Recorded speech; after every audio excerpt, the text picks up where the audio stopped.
Hey everyone, how's it going? And welcome to another, recap kind of. We haven't done these in a while, and this one's a little bit more unique. So we'll go ahead and get right into it. Before we get started, as always, if you guys are looking for Force Wheel singles or sealed product, including pre-orders for the next Force Wheel set, be sure to check out Happy Little Hug Factory in the link in the description below.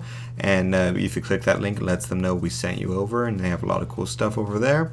And they also have some Caster Chronicles stuff, so if you guys are into casters, be sure to go over there and support it, including pre-orders for the next set, so they know that people still want to play casters and whether or not to keep carrying it and different things like that. So yeah, and also brought to you by Play DKP Accessories with their magnetic playmat. If you want to play games on the go, outside in the wind, in a rockety car in the back seat, driving over to a GP, or at your locals, being able to move stuff around without it flying everywhere, be sure to check out this playmat. It's really cool. We did a video review of it, so be sure to check that out. And just play DKP. We have a link in the description below as well, and use code TCG for 5% off your purchase.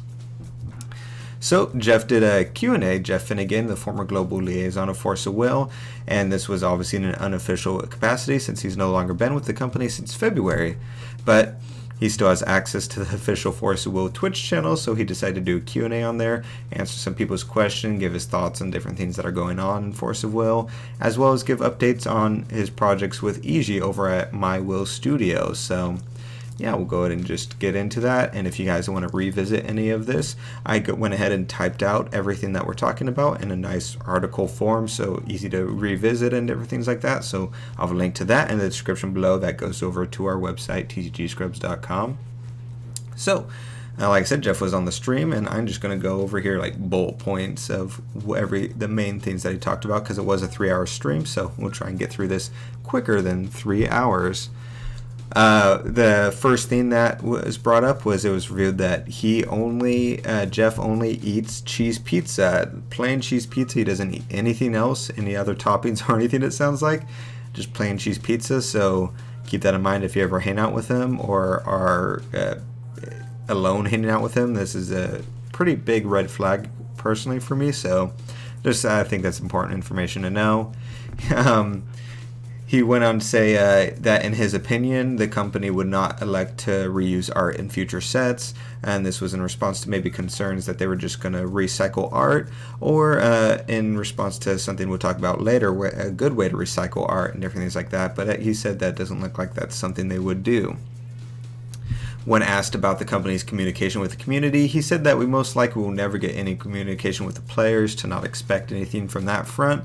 The most that we'll see is basically what we get in the official sell sheets. Any sort of official things that they have to send out is the only information we'll ever get for the game and future product and stuff like that. Outside of that, don't expect any communication with them. He revealed that set V2 was the last set Force will produce that paid for itself, as far as like the cost to produce it, market it, sell it, and different things like that. He said V3's pre-orders did not end up covering the cost of its production, which is an interesting thing to note, which is a little bit unfortunate, because it did feel like it was an upswing in this new Valhalla cluster. But I guess it started to maybe teeter out near the middle of that, and that could be to a variety of reasons. But we won't get into that too much right here. He said they knew ahead of time that they would not be able to fully pay for the art, all the full art that they usually do for V4. As such, Jeff had come up with an idea to remedy this while also trying to appease the community.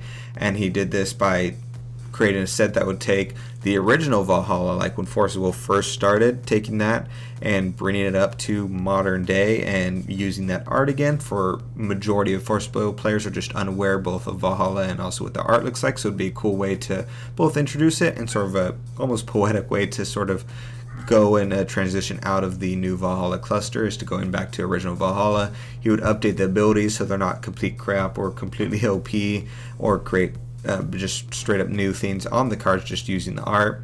And so he said he had that planned for several sets. He had the next set, it sounds like, fully laid out for the most part, ready to go. They just had to be set and approved or whatever goes on there. And yeah, so that was a really cool idea. I really liked that when he had mentioned it, and I would have really liked to see it. I would have been really happy about that over what we're currently getting, unfortunately. But yeah, and let me pick up where I left off. And each of these Valhalla sets, he said, would have 5 Valhalla rulers in them. The first set would have had Red Mage, Arthur, Kronos, Athena, and Garmheld, and the second set, he said, would have at least Black Mage and Arwen. At least that's the way I understood it. And by the way, if I'm going through this and if I missed anything, guys, just be sure to let me know in the comments below if there's anything important I missed. And Jeff, if you're watching this, if I missaid or missed anything, let me know as well. He said in that set he designed blue to have milling against your opponent, which is pretty cool. Which is an ability I've been really pushing for because I really like alternate win conditions, and milling was always a really fun, interesting mechanic. Under control, obviously. So he said that was going to be a mechanic, and each of the colors sounded like had different unique mechanics and had built-in support throughout the sets and different things like that. So it sounded really cool what he had planned out originally. And speaking of support for different things, he also said that these sets would have seen support for overlooked rulers, such as he gave the examples of Pandora, Welser, and Dark Elves in general, which would have been really cool to see because all those rulers, especially Welser, I was really sad to see not get a lot of support after the fact. 2 specific examples he gave is he had an addition he was looking at for Pandora, and the addition would have made it so that every time you mobilize, it would give the target golem swiftness or flying or drain, different things like that. And he had an addition, or he had a multicolor or color changing crest for Welser that also would produce will, which is all sounds like really cool stuff that they really could have used. When asked if he considered going back to work for Force of Will Company, he said no, he's not interested.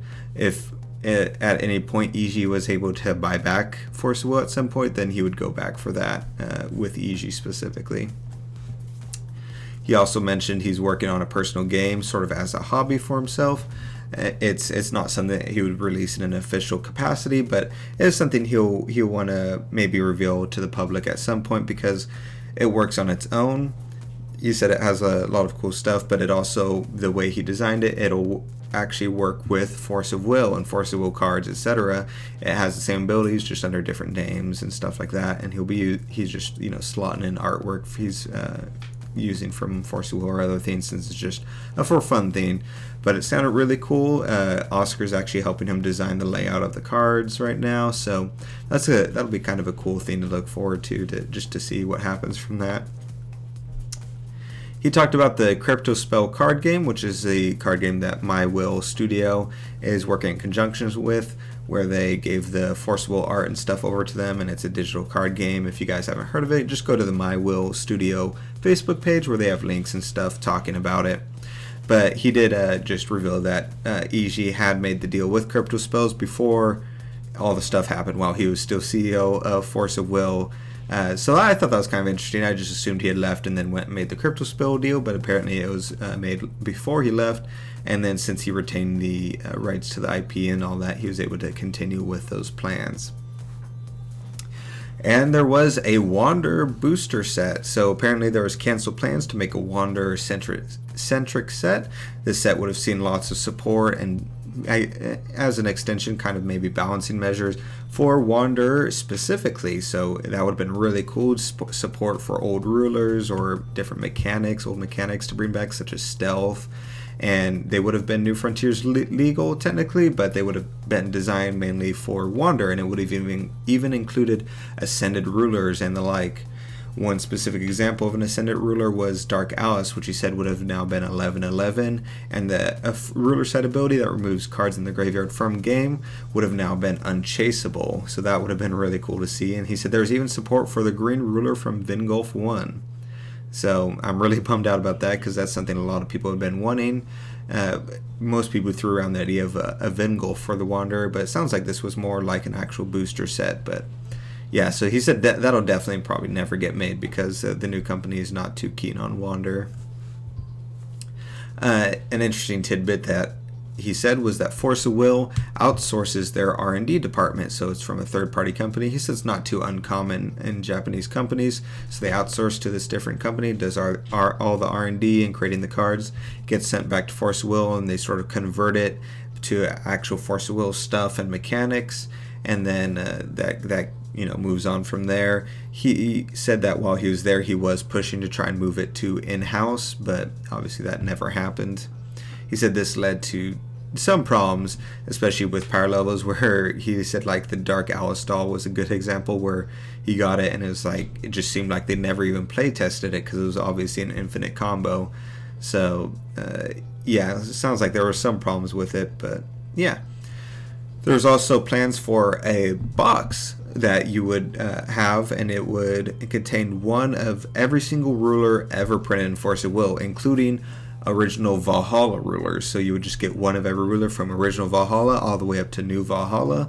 And the cool thing about it was it would update the text. So if a ruler had an errata at some point, it would have the updated text corrected, and they would take the old Valhalla rulers and update the text so that it actually makes sense and different things like that. And all of the old rulers would now have Energize as well, and the old rulers that had the old borders would be updated to the new ones where the attack and defense is on the side and looks all nice and clean. And the new rulers with the new border would now have the old borders that used to be there, which I thought was a really nice touch. And they were looking at things like adding gold text or a gold stamp, or like the old Force of Will stamp that used to be on full arts and stuff like that, to kind of make it a cool, unique set. But that never came to fruition now, unfortunately, as well. But that was one that I thought was really cool. Although you can listen to the podcast where we talk about some of these main points, and that was one that caused a lot of contention as far as what the value of that should have been and stuff like that. So you guys can go watch that and make your own decision about that. He said that when new Valhalla was coming out, that the regular runes that were in the star decks were originally not color locked, so you could just use them in any ruler you wanted. And he's the one who stepped in and said these need to be color locked, otherwise we're going to have rune decks with multiple zero cost runes, or runes that you can have discard and other stuff, or like the yellow reanimate for free, the 2-cost human, which can get some pretty bonkers stuff inside of black and things like that. So I thought that was interesting. He changed that at the last minute, it sounds like. He also mentioned that he had a loud argument with people about trying to give Loki support. He said that Loki needed a specific awakening and stuff that actually worked with her ability to support her correctly, and that they really didn't seem to listen to him, and it turns out that they just ended up not doing anything with him. And he specifically said they sound like they were just like, oh, Fenrir is good enough, that's all she needs to be good. And he went on to say how he was disappointed that it seemed like they just sort of lazy mechanics, which was looking at the top cards of your deck and putting into play, or different variants to that effect. He specifically said I think there was like 5 cards with basically variations of that exact same effect, which he felt was lazy, and he was very disappointed that they went that route rather than actually doing actual support for Loki. When talking about how the company operates now, he said they basically create the product, but once it leaves their doors, they just don't care about it anymore, and which is why they don't really care about communicating with players or hearing the concerns about that certain set, or like why we won't ever get updates on ban lists or the CR, because they don't care, because the product's already out there. So what do they care what happens after the product is out there? He said maybe if a large enough store or multiple stores pressured them, they could maybe get an updated list or something like that, but it would just be the company listening to whatever the store said and doing that, not them listening and then going and researching and making their own decision and stuff like that. He said originally the new Valhalla rulers had a variety of divinity numbers. He said the ruler and J-ruler side would actually have 2 different divinity numbers. So some rulers would have divinity ranging from 6 to 8, when they judgmented, the J-ruler side would have divinity ranging from 10 to 12, which I thought was kind of interesting. That's how I originally thought it was going to be when this was announced and coming out, and then they all ended up having the flat number, which I think the flat number was better to go at the end of the day, personally. He also mentioned that back in Ray Cluster that he was the one who pushed to get Otherworld Dreams banned, but he said that getting that card banned was an actual nightmare to do. And if you guys don't remember, Otherworld Dreams was just a bonkers card that was a 1-cost cancel that, when you think about it, did a lot more than that. I won't go into details, but especially in that format in conjunction with other stuff going on, it was just it was no fun to play. And aside or the new studio Jeff and EG have, My Will Studio, will soon be coming out with Force of Will merch, which I thought was really cool. He said they'll be coming out with t-shirts, hoodies, and other merchandise with official Force of Will art on it, since they have access to that and the rights for it. So stay on the lookout for that. Sounds like it could be coming out relatively soon, at least the way he was making it sound like, which I'm pretty excited for. That's something people have been asking for a long time. An interesting note is that he said that botched Time Spinning Witch set that had all the problems that we had going on was actually from them going to the printer that Magic the Gathering uses. The Magic the Gathering printer is the one that messed all that up. So after that, he said they switched to a printer in Sydney, which he really likes.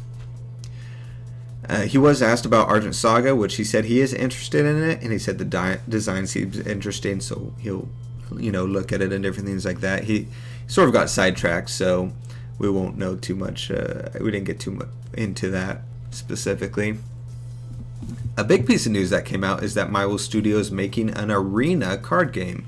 He said this will be a board game that uses cards and Force of Will characters. There will be acrylic figurines on the board. He said they'll be different than the little Dread theme we got. These will be acrylic and all that. And they will use booster packs, rulers, etc.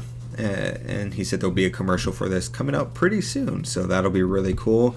Oscar thinks it might be similar to, I think he said it was a Fate, was it a Fate Stay board game or something like that? But that would be really cool. We've heard, I think, like inklings that they're trying to do something like this for the longest time, so I'm really excited about this, especially if it includes some sort of booster pack thing. This could be a nice alternative if you still want to be in the Force Will theme but are worried about the card game. This is a cool theme that you could potentially get into when it comes out, but we'll have to follow that and see what comes of that. He also said that EG was the one with lots of contacts in the industry as far as high-ups with cool IP. EG is the one who secured stuff for Vingolf 1 and 2 with Engage Knights and Valkyria Chronicles. And so we obviously won't get that anymore with Force of Will, but that is something we might see pop up with My Will Studio, such as with the board game. So that could be really interesting. We'll have to wait and see what comes of that. He said that after him and EG were pushed out of the company back in February, that all of the grunt workers were fired as well, especially in Japan specifically. So that he said that's why everything in Japan suddenly stopped, such as the events and Twitter and different things like that. And he said it was interesting that they did that after they waited till after V2 set was out and people had bought it, and then all that was fired and events were just canceled without any notice, and still to this day no follow up on that.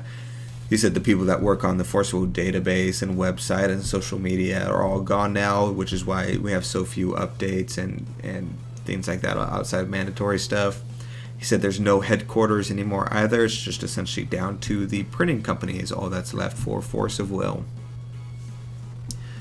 Going to a more, not a serious thing, Jeff said he did try to get Wanderer format for Day 2 of Worlds last year and Day 2 of Worlds this year, but unfortunately the company wasn't going for it.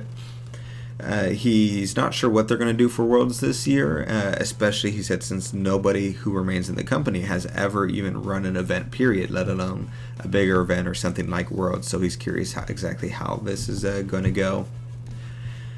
And he gave an interesting story, which I thought sounded pretty frustrating, how he would, and if you watch Jeff or know of him, this sounds about right, where he would gather pages and pages of feedback he got from players all around the world. He would often ask for us to do surveys, or he would gather comments or private messages, different things across all the different platforms of people's thoughts on different things in the game and what things they like, don't like, and he would gather these giant stacks of paper, compiling all that data, and he would bring it to the company to show what sort of the community is leaning towards. And he said every time he would do that, the company would say, this is just Jeff's opinion, this doesn't actually matter. And he would try to point out that this isn't his opinion, this is compilation of all the comments, and they would sort of just ignore it and say this is just his opinion, that they know what the world wants, and it's not, it's not that type of thing. So that sounds pretty frustrating, especially when he's standing there with literally the opinion of the players around the world, and also that's his literal job, was the global liaison, to compile what everyone in the community wants and present that to the company so they can do something with it. And so the fact that they were ignoring that, and also in such a weird way, is really disheartening for me, at least. He also mentioned real quick that Milo Studio has had teamed up with the Lapis cosplayer from previous Force of Will events that you guys might have seen for some stuff they were doing there. So I'm actually kind of excited to see, because that was sort of a unique thing that was kind of cool that Force of Will did once in a while. So I'd be curious to see what Milo Studio will be doing with that. He mentioned how for the next cluster of Force of Will, he had heard, and you can kind of get the idea of this on the Force of Will website for the release schedule, that they're going to be releasing, for each booster box, they'll be releasing one starter deck per booster box. And so he's unsure exactly how they're going to do that. Is there going to be a starter deck and the entire booster box is just supporting that starter deck? And if not, how exactly will that work? And are you just getting one color of one starter deck per booster, and then you only get 4, so you're missing out a 5th? Like, how would this release work? So I'm curious about that as well.